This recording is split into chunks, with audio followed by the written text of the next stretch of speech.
TNPSC group 4 2022 கேட்ட ஒரு கூட்டுத்தொடர் வரிசை கொஷின் பார்க்கலாம். 18ab-3 இவை கூட்டுத்தொடர் வரிசையில் உள்ளது எனில் a+b-யின் மதிப்பு காண்க அப்படின்னு கேட்டிருக்காங்க. கூட்டுத்தொடர் வரிசையை பொறுத்த வரைக்கும் டி காமன் டிஃப்ரென்ஸ்னு சொல்லுவோம். ஓகேவா? இந்த நம்பருக்கும் அடுத்த நம்பருக்கும் உள்ள டிஃப்ரென்ஸு.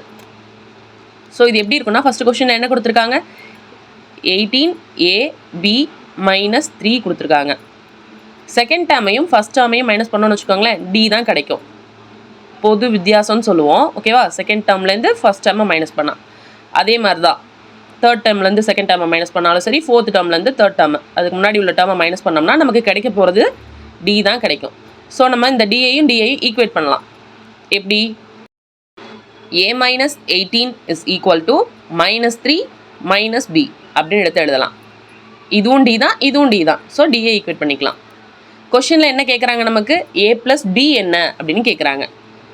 ஸோ a -b இந்த பக்கம் வந்தால் +b ஆகிடும். இங்கே -18 இருக்கு இல்லையா, அது இந்த பக்கம் போகிறப்ப +18 ஆகிடும்.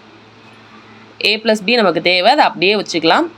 -3 + 18 அப்படின்னா 15. ஏவையும் பியையும் கூட்டினோம் அப்படின்னா 15 தான் ஆன்சர். ஆன்சர் ஆப்ஷன் சி தான் கரெக்ட்.